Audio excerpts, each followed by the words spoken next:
আচ্ছা, একটা কথা বলুন যে খুব সাধারণ মানুষ তার সঞ্চিত অর্থে মানে একটা ফ্ল্যাট কিনবে বা জমি কিনবেন বা বাড়ি কিনবেন এরকম যদি করেন, তাহলে মূল কি বিষয়ে তার নজর দেওয়া উচিত? শুনুন, জমি বা ফ্ল্যাট যাই কিনুক, প্রথম হচ্ছে কাগজপত্রাদি, নথি।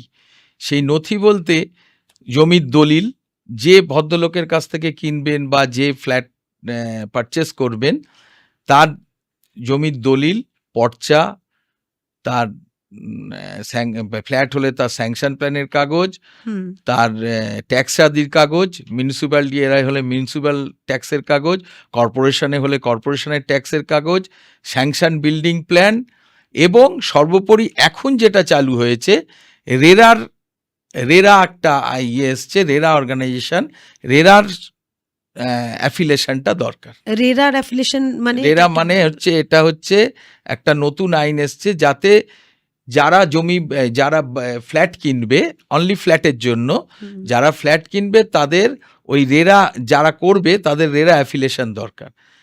আচ্ছা, সেই রেরা অ্যাফিলেশন আগে ছিল না, এই রেরা অ্যাফিলেশনটা দরকার।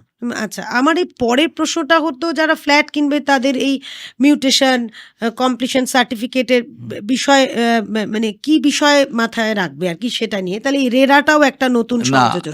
রেরাটা সংযোজন হয়েছে। তাছাড়া হচ্ছে কি, এই ফ্ল্যাট কেনার সময় আগের দলিলটা তো দেখে নেবেন, সমস্ত কাগজপত্রাদি দেখে নেবেন, তার সাথে যখন রেজিস্ট্রেশন আগে কমপ্লিশন সার্টিফিকেটের কতদূর কি হলো বা কমপ্লিশন সার্টিফিকেট আছে কিনা সেটাও দেখে নেওয়া প্রয়োজন। হ্যাঁ, এক্স্যাক্টলি। এটা ভুল করেন সাধারণ মানুষ, তো এত বোঝেন না। না, কমপ্লিশন সার্টিফিকেটটা হওয়া উচিত, কারণ বিল্ডিংটা কমপ্লিট হলো কিনা বা ইনকমপ্লিট অবস্থায় তাকে রেজিস্ট্রি করে দিল, তারপরে দেখা গেল সেটার কমপ্লিশন সার্টিফিকেট পাচ্ছে না, ডেভেলপার করতে পারছে না, এরকম তো সামহাউ ডেভিয়েশনের জন্য কোনো রকম ডেভিয়েশন হয়েছে বিল্ডিং প্ল্যানের সাথে, যার জন্য তাদের কমপ্লিশন সার্টিফিকেট কম্পিটেন্ট অথরিটি দিচ্ছে না। তাহলে এইটা সবার আগে দেখে এটা করা উচিত যে কমপ্লিশন সার্টিফিকেট আছে নাকি, বা প্ল্যান ওয়াইজ সে কাজটা করেছে নাকি। আর সর্বোপরি আমি বলি, সবসময় একজন আইনজীবী যিনি দেওয়ানি কাজ করেন, সেই দেওয়ানি আইনজীবীর কাছে গিয়ে নথিপত্রাদি যাচাই করে পরামর্শ নেওয়া উচিত। হ্যাঁ, এটা কিন্তু খুবই একটা মানে পয়েন্ট, কারণ নিজে বুঝবো না কিছু, কিন্তু তার গাইডেন্সেই থাকা উচিত আর কি, এটা দরকার। আচ্ছা, মানে আমরা তো এখন তো ভীষণ চারিদিকে তো স্ট্যান্ড অ্যালোন ফ্ল্যাট হচ্ছেই, যেগুলো হাউজিং প্রজেক্ট হচ্ছে সেগুলোর জন্য তো ঠিকই আছে, কিন্তু যেগুলো ধরুন মানে আলাদা আলাদা একটা একটা করে বাড়ি হচ্ছে, তা প্রমোটারের থ্রু আমরা সেই বাড়িগুলো কিনি, ফ্ল্যাটগুলো কিনি, তা সেটা কতটা বিশ্বাসযোগ্য, মানে সবসময় কি করতে হবে? আপনাকে তো প্রমোটার বা ডেভেলপারের উপর ভরসা রাখতেই হবে। এক্স্যাক্টলি।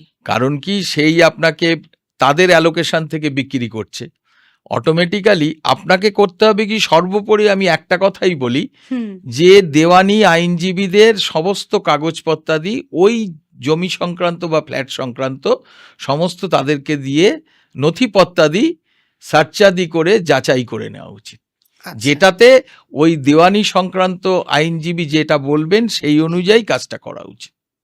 আচ্ছা, আচ্ছা। এই যে আন্ডার কনস্ট্রাকশন বিল্ডিংয়েও অনেক সময় আমরা টাকা দিয়ে দিই আগে, মানে সেটা কি খুব রিস্ক, মানে দেওয়া কি উচিত?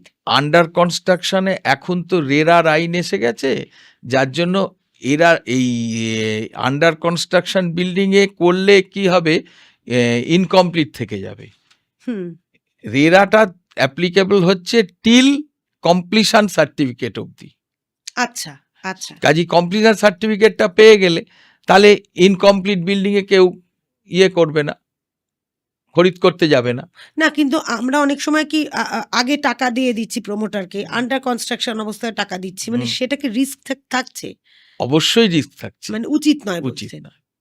আচ্ছা। এবার কিছু কিছু ক্ষেত্রে সেটা আগে দেখতে হবে যে কাজগুলো হচ্ছে সেটা সঠিক হচ্ছে নাকি, এবং সর্বোপরি নকশা এবং মিউনিসিপ্যাল বা কর্পোরেশনের নকশা অনুযায়ী কাজ হচ্ছে নাকি, কোনো ডেভিয়েশন আছে নাকি, সেগুলো যাচাই করে নেওয়া উচিত। মানে একজনকে তো সেই তদারক করতে, অনেক সময় হয় বৃদ্ধ বৃদ্ধা বা বিদেশে থাকেন, তারা তো পারবেন না, তো আন্ডার কনস্ট্রাকশনের উপর তখন আমাকে প্রমোটারের উপর ভরসা করেই। না, প্রমোটার ছাড়াও আপনি আইনজীবীর উপর ভরসা করতে আচ্ছা। পারেন, কারণ তিনিই আপনার সমস্ত কিছু নথিপত্রাদি হ্যাঁ, দেখে দেবেন। লুক আফটারটা উনিই করবেন। উনি করে। এগ্রিমেন্ট ফর সেল, এইটা মানে কি, আমরা কি পয়েন্ট দেখব এগ্রিমেন্ট ফর সেলের ক্ষেত্রে? ধরুন আমি এগ্রিমেন্ট ফর সেলে এটা হচ্ছে অ্যাকচুয়ালি বায়না।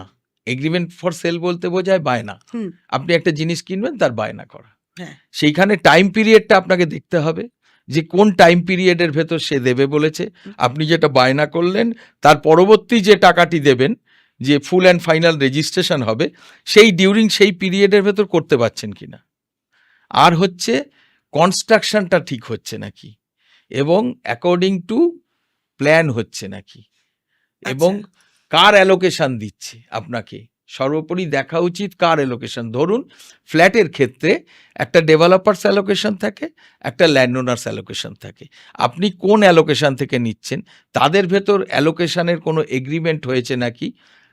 সাপোজ আপনি ফার্স্ট ফ্লোরে একটা ফ্ল্যাট নিচ্ছেন, সেই ফ্ল্যাটটার নাম্বার হচ্ছে এ, দেখা গেল সেই ফ্ল্যাটটি ডেভেলপারের অ্যালোকেশনে নেই, ল্যান্ড ওনার্সের অ্যালোকেশনে আছে, সেই জন্য অ্যালোকেশনটাও দেখে নেওয়া উচিত। আচ্ছা, যে এই অ্যালোকেশনটা বিক্রির অধিকার ডেভেলপারের আছে না ল্যান্ড ওনারের আছে, ল্যান্ডওনারের আছে। হ্যাঁ, মানে সেইটাও তাহলে সেটাও ওই যাচাই করা আইনজীবীর উচিত। উপর আইনজীবীকে দেখানো উচিত সমস্ত কাগজ, হুম। সেই আইনজীবী আপনাকে ইনস্ট্রাকশন দিয়ে দেবেন। আচ্ছা, এইবার বলি যে ধরুন বাড়ি, আমার একটা বাড়ি রয়েছে, মানে বা ফ্ল্যাট রয়েছে, সেটা আমি বিক্রি করতে চাইছি, হুম। কিনতে নয়। মানে এতক্ষণ তো হুম। কেনার জন্য যেটা আমরা ভাবলাম, এবার ধরুন বিক্রি করব আমার ফ্ল্যাট, সেটার জন্য আমাকে কোন বিষয়ের উপরে নজর রাখতে হবে? বিক্রি যখন করবেন আপনাকে দেখতে হবে যে আপনার সমস্ত নথিপত্রাদি আছে নাকি ওই ফ্ল্যাট সংক্রান্ত। আপনি যাকে বিক্রি করবেন তাকে সেগুলো দিতে হবে। এছাড়া আপনি যে এগ্রিমেন্ট ফর সেল করবেন তাতে দেখতে হবে যে ওই টাইম পিরিয়ডটা, হুম, যে টাইম পিরিয়ডের ভেতর আপনার কাছ থেকে সে ব্যালেন্স কনসিডারেশন অ্যামাউন্ট দিয়ে আপনার কাছ থেকে রেজিস্ট্রেশন করে নেবে, সেই পিরিয়ডটা ঠিক আছে নাকি। আচ্ছা, অবশ্যই সেই পিরিয়ডটা দেখতে হবে। আচ্ছা। এবার বলছি যে ধরুন কেনা বা বেচা দুটোই হয়ে গেল।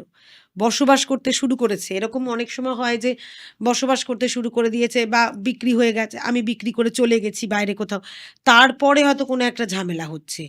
ওনারের সাথে হোক বা কিছু, মানে এটা কোনো ডিসপিউট আছে। তখন এটা কিভাবে না, সামলাতে হয়? এই ক্ষেত্রে শুনুন, মোকদ্দমা এনি টাইম যে কোনো জায়গায় হতে পারে। হুম, মোকদ্দমাটা টেকা না টেকা সেটা বড় জিনিস। আমি একটা মোকদ্দমা করে দিলাম, ওই প্রপার্টির উপর আমার কোনো রাইট টাইটেল ইন্টারেস্ট নেই, তৎসত্ত্বেও আমি করে দিলাম, হুম। তাহলে তো সেটা লাই করবে না। এইবার আমাকে ওই ক্ষেত্রে করতে হবে কি, ওই মোকদ্দমায় অংশগ্রহণ করে আমার যে নথিপত্রাদি আছে সেইগুলো আদালতের সামনে জবাব দিয়ে পেশ করতে হবে। তাতে আদালত যা ডিসিশন নেবে তার উপর, আদালতের বিচারের উপর। আচ্ছা, মানে এটা ফ্ল্যাট, বাড়ি যাই হোক সেটা যে বিক্রি, কোনো ক্ষেত্রে কেনার পরেও হতে পারে, হ্যাঁ, বেচা কেনার পরেও বেচা হতে কেনার পারে। পরেও হতে পারে। আচ্ছা, আচ্ছা। সেটা মানে সেক্ষেত্রে আইনের প্রভিশন আছে, সেই অনুযায়ী আইনজীবী বুদ্ধি দিয়ে দেবে। যে যে পরিমাণ যেভাবে আপনার ডিসপিউটটা আসবে, সেই ডিসপিউটটাকে কিভাবে ওভারকাম করতে হবে সেটা আইনজীবী বলে দিতে পারবেন।